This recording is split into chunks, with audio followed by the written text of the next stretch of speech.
You guys, welcome back to the channel. Let me tell you a story about a guy who used to think that lifting an RC truck and putting some big tires on it was kind of goofy and a little bit of a waste of time.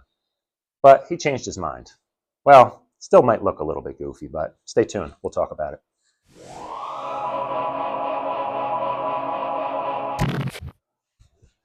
Okay, so if you're new to knocking stuff over. All right, so if you're new to the channel, welcome. If you've been a subscriber for a while, thanks for watching, appreciate it. And you may have seen this particular TRX4 in the past. I took this in on a trade, I don't know, 4 or 5 months ago, and I was kind of always like up in the air about what I wanted to do with this truck. It was built really nice, has a lot of really nice parts on it, but when I got it, it came to me kind of how you see it here. It had a lift kit installed, had some 2.2 Hyrax tires on it, and right off the bat, I thought it was kind of, just didn't really look right. Maybe it was more of this body. I like this body and I don't like it at the same time. I don't know. I go back and forth with it, right? It's kind of bougie for a trail truck body and a crawler. I don't know. I like it. I like the color. I like the lighting on it is awesome. But overall, I don't know. I don't know. I go back and forth with it. Sometimes I like it. Sometimes I don't. But anyway, came to me like this. I immediately took off the 2.2s just because I thought it looked too like monster truck, like a toy kind of setup. And I ran it with the lift kit with some 1.9, like standard class 3s, like a 4.75 tire.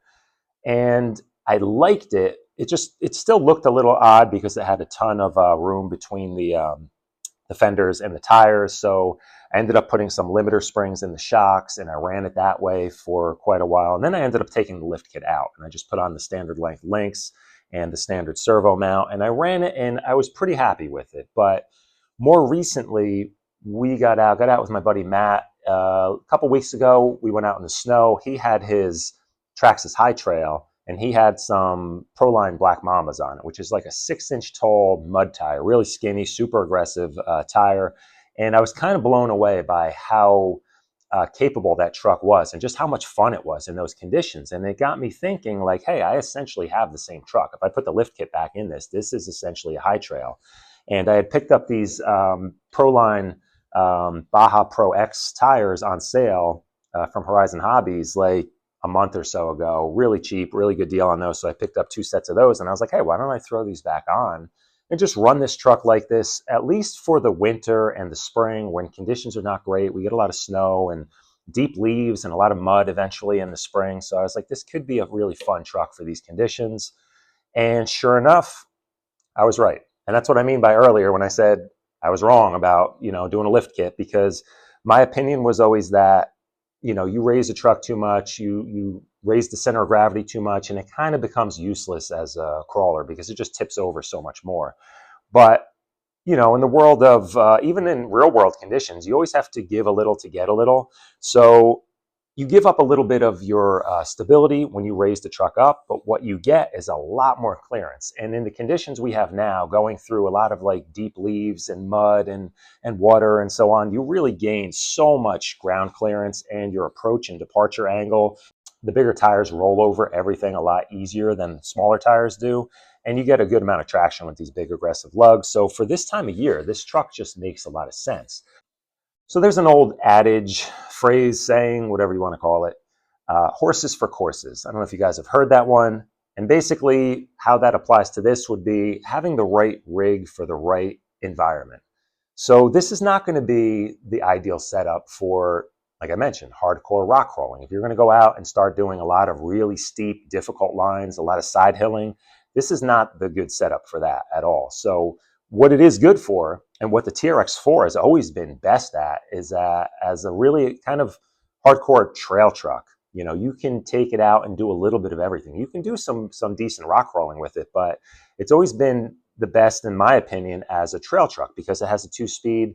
You get a good amount of wheel speed, and you can kind of rip it up some steep, loose dirt hills.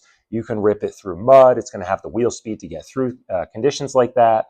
And it's always just been a really fun trail rig. So I decided to kind of lean into that and give it even more ability as a trail rig. And that's exactly what this is. Like I mentioned before, the ground clearance, the approach to departure angle, it just really adds to its capabilities in a trail setting. And that's another thing I want to mention specifically about the Traxxas TRX4, is that it's really sealed up nicely out of the box, right? So your axles have some nice, they just seem a little bit more sealed than some of the other brands out there. You have nice rubber sealed bearings that kind of keep crud from getting water from getting into your axles from by your portal areas here. Portal boxes are sealed nice. The receiver box, Traxxas has one of the best sealing receiver box setups of any RC that I've seen. So while I wouldn't go as far as to say this thing is like a submarine, but yeah, you can run this through water. You can submerge this thing completely. It's going to come out and be fine, you know, and then just your basic maintenance still applies. You have to dry it out and you have to apply some anti-corrosion, some WD-40 at the very least. But overall, the TRX4 holds up extremely well to really wet and muddy conditions, more so than a lot of other RCs I've run. So I'll just go over the setup real quick on this. I'll show you up close, and then we're going to get to some running video, and I'll talk a little bit more about the setup. And you'll see my buddy Matt has his high trail out there with the black Mambas, and we just kind of got out and we were searching for some mud. We found it at the very end, and it ended up being a little too thick and gooey to really make it through anyway, but it was odd. It was like the conditions that day, there were just so many wet leaves that kind of we couldn't break through to get into any mud, but had a lot of fun. I've had this thing out a couple times now with this particular setup.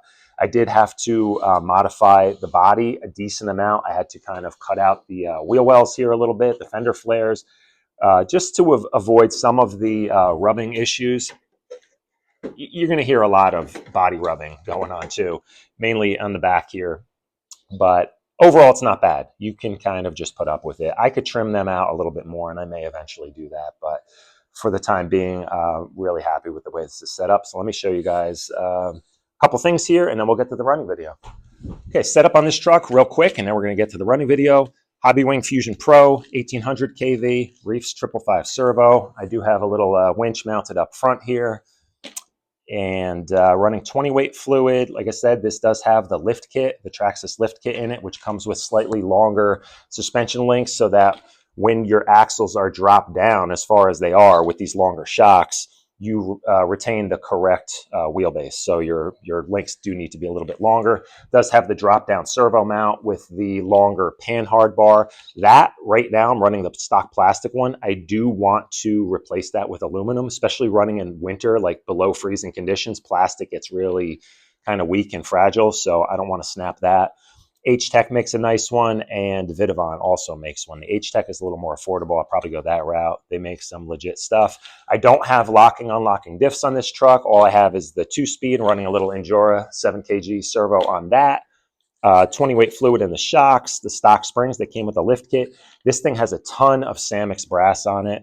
Everything from the diff cover to portal covers, inner and outers, all of the link mounts here. These axles actually weigh right about 1 pound each axle. So it's really, that's another thing I wanted to kind of point out, is that if you go this route and you want to make this thing as capable as possible for rock crawling and doing some steeper trails, you want to get as much weight as you can on the axles to counteract that high center of gravity.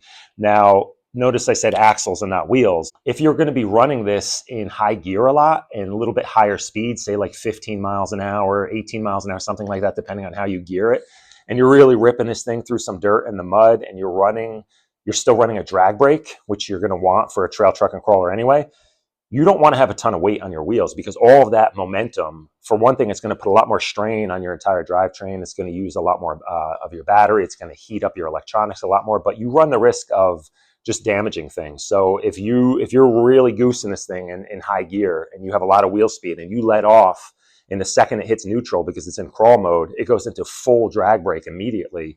You run the risk of stripping or breaking hex pins or drive shaft pins or stripping out a ring and pinion. I know because I've done it. So what you want to do in that case is, if you have the ability, depending on what you're running, if you're running like a Fusion or any Hobbywing 1080, if you're running a Castle system, if you have the ability to go in and set your drag brake rate. not even your main drag brake level, but the rate at which your drag brake engages. You want to set that as low as possible, because you're still going to end up with your full drag brake as strong as you need it. But the rate at which it engages is not going to go from 0 to full drag brake immediately the second you hit neutral.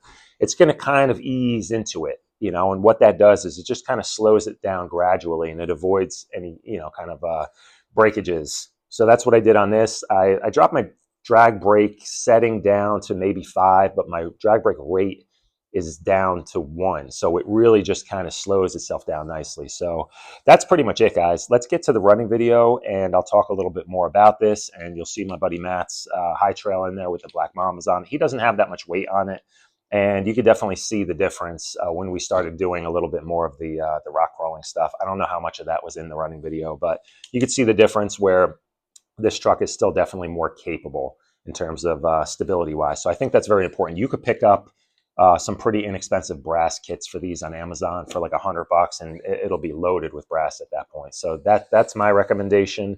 If you go this route, you know, the lift kit, the big wheels, get some brass on the axles, and you'll be good to go. You'll definitely enjoy it more. So that's it, guys. Let's get to the running video, and stay tuned. Yeah, you'll see some more of this truck in the future. I have some other projects I'm working on at the moment, something different. So stay tuned. Appreciate you guys watching, and I'll catch you in the next one. Later. All right. Close your eyes, right? All right, on to the running video. So during the intro, I mentioned that I was wrong about this setup. And the main reason I'm admitting that is because the amount of fun we had with these trucks set up like this. And that ultimately is what matters when it comes to RC. Like, why are we out here doing this anyway? It's because it's fun. So the more fun you have with an RC, I really don't care how you have it set up. If you want to put whatever wheels and tires you want on any RC that you want, you never know. Just experiment and see. Whatever ends up being fun is kind of the right thing, right? So it really doesn't matter how you set up an RC ultimately, but you know, I tend to lean more towards scale-looking RCs. I like it to be a more of a representation of something in real life. And you know what? Hey, there are guys that go out and build these mega trucks with, you know, tires that look exactly like this, like these black Mambas, and they go out and rip it through mud holes and everything else. So it's not that far. Now with this, I don't know that I've ever seen the G500 set up like this, but I know there was a guy who raced one in the Baja. Of course, he didn't have giant tires like this, but you know, so I don't know. It doesn't matter ultimately. I had a ton of fun with this thing, and great truck, like I mentioned. You know, horses for courses. This is a great truck for these conditions, and of course, if we get back to any bit of snow on the ground, these things are going to be a lot of fun too. You can see we're just trying to do a little wheelie action, and for some reason, Matt's truck here, I forget what system he's running in this High Trail, but his definitely is a little more punchier than mine is, and his tires definitely do grip a little bit better in the mud than these Pro X's do, just because those black Mambas are so narrow and crazy aggressive lugs on those things. But the benefit of these is you can still do these Pro X's. You can still do some really good rock crawling with them, and they hook up nice. I was really impressed with these tires. But you can see here, just there's nothing too extreme on this trail, but there's a lot of these little kind of boulders here and there, and I have to say the amount of clearance under these trucks, you can just kind of go over just about anything. I barely got hung up at all the entire day. You can just kind of do some silly up and overs, and it's not going to belly out. It's also, I think, the slightly shorter wheelbase. So this is still kind of the standard wheelbase, like a 12.3 wheelbase, but it gives you just that extra belly clearance that a longer wheelbase wouldn't. So really happy with the setup on this thing and the capability. It just makes it a fun all-around truck to just go out and play around in the woods. You know, find some mud pits, find some deep water, go into some streams, and yeah, it's kind of surprising of what it's able to get through. And you could even see some of the lean angles I was getting on this truck. I really expected this thing to kind of flip over a lot more than it did, and stability wise it was impressive. But A lot of that has to do with the amount of weight. I mentioned when I went over the setup, the axles on my truck, on the G500, a pound each. There's that much brass on them, so it makes a noticeable difference in the handling. Although Matt's High Trail up in front there did extremely well, so you know, you could still go out and have fun even if you don't have all the brass on your truck, and then just slowly add a little bit here and there until you get to the point where you're happy with its capabilities, and you go from there. Let me know in the comments what you guys think. Do you have a High Trail currently? Are you thinking of getting one? I initially thought they were kind of silly. I had seen some of the early reviews, and they just looked like they lost too much stability to really be fun in too many spots. But I guess that's basically just out of the box. Maybe they are a little bit too lightweight in the unsprung weight department. And you know, I don't know. Let me know what you guys think. Do you run your TRX4 lifted? Have you tried it and gone back the other direction? I ultimately think it's up to where you drive it and what you expect from it. Like I mentioned, you have to give a little to get a little. This is not going to be the ideal setup for ultimate rock crawling abilities, but for just getting out and running it in conditions like these, I like it better than kind of the lower standard setup. But that's just my opinion. So let me know what you guys think. Have you tried it? Are you looking to try it? Are you looking to get a High Trail or a lift kit for your current TRX4?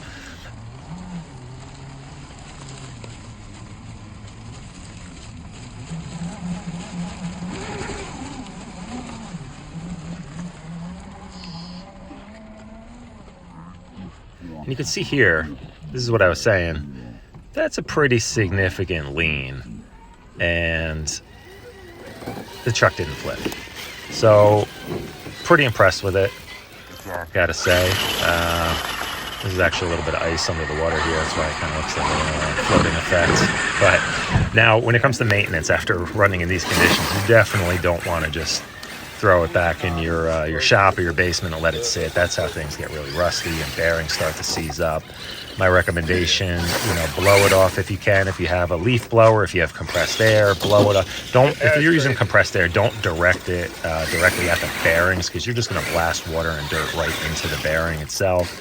Kind of, you know, be cautious of that. I like to set my truck in front of, I have like a little electric heater in my shop, blows some nice warm air out, and I usually let it sit there for a couple hours at least, get nice and dry, and then I'll come back and hit it with some kind of anti-corrosion like a WD-40, or I really like this Maxima SC1. I'll try to link it up down below. It's like a silicone-based spray. I spray everything with that. It really makes everything look nice and new.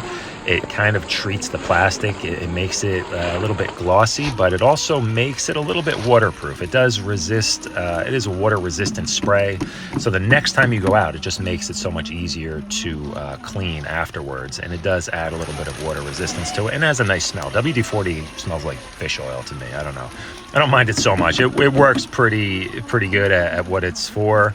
But ultimately, if you're going to hose your truck down with WD-40, you're not going to want to, at least I don't want to throw it inside my car after that. Everything just kind of gets a little bit greasy and stinky from it. The Maxima SC1 spray actually has a nice smell to it, and it tends to kind of dry a little bit better, especially if you do a little wipe afterwards. But man, it really works nice on bodies too. It makes everything nice and glossy and fresh and new again. So highly recommend that product. But make sure everything's dry first before you use that. And also, I like to kind of at least roll the truck around, if not throw a battery in and give it a little run before you let it sit too long. Like dry it out for an hour or two, and then if you can, throw a battery in it and just kind of rev it up, because what that does is kind of just flings all the dirt and water out of your wheels for one thing, but also your bearings. Just keeps your bearings moving and just forces a little bit of that grease to move around and maybe get some of the water out. What happens when you let the bearings sit too long is they start to seize up in the road. You'll see here, this is the mud I was talking about. Yeah, we had no chance of getting through this, but that's going to do it, guys. Thanks for watching. Stay tuned, and I got a lot more videos coming up in the near future. As long as conditions permit, we're going to get out in the snow hopefully soon, give these trucks another run, and that's going to do it, guys. Catch you in the next one. Later.